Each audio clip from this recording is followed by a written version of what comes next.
La nature du gaz toxique n'a pas encore été déterminée. On a évoqué un moment du sarin. Quoi qu'il en soit, Thomas Negaroff, l'utilisation des gaz dans la guerre et sa condamnation morale n'ont rien de récent. Oui, oui, les Grecs, les Romains, les Byzantins s'en servaient déjà. Ça n'a rien d'anodin, effectivement.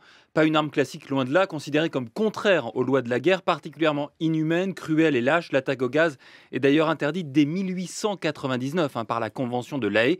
Mais durant la Première Guerre mondiale, il faut économiser les explosifs classiques, faire bouger les lignes pendant la guerre de position dans les tranchées. En mars 1915, au nord du saillant d'Ypres, près du village belge de Langemarck, plusieurs centaines de tonnes de chlore sont installées dans les tranchées allemandes. Le 22 avril, le gaz est libéré. Poussé par le vent vers les tranchées françaises, le fils d'un poilu lit une lettre écrite par son père. Je t'assure que la vision de ceux qui furent pris était des plus cruelles à observer et parfois insoutenables. Les hommes se contorsionnaient dans d'affreuses suffocations, salivant à l'extrême, se tenant presque tous par la poitrine, à y arracher leur boutonnage. Ah, Louisette, quelle science affreuse pour nous exterminer tous!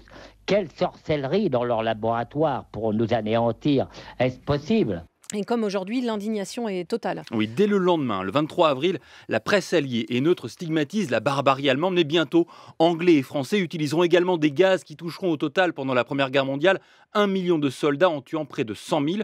En 1925 est signé le protocole de Genève, adopté par 38 pays. Il prohibe les armes chimiques, mais on peut encore en produire, en acheter et en stocker. Bref, une portée limitée. D'ailleurs, jamais le gaz ne cessera d'être utilisé. Oui, par les Italiens en Éthiopie, par exemple, dans les années 30, les Japonais en Chine à la même époque, et plus récemment, et très massivement par les Irakiens contre les Kurdes dans les années 1980.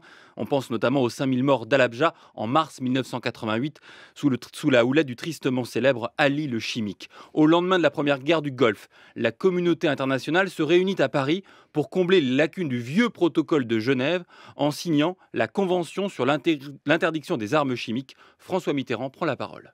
C'est la première fois depuis que l'humanité tâtonne sur le chemin du désarmement. La première fois qu'un traité international de portée universelle proscrit de manière vérifiable une catégorie complète d'armes de destruction massive. Pas de désarmement sans confiance, pas de confiance sans contrôle, pas de contrôle qui ne soit international. Alors 20 ans plus tard, en 2013, l'Organisation pour l'interdiction des armes chimiques, qui vérifie les stocks et leur destruction, recevra le prix Nobel de la paix, en particulier pour le démantèlement de l'arsenal chimique syrien, un démantèlement théoriquement achevé l'an dernier. On peut aujourd'hui légitimement en douter.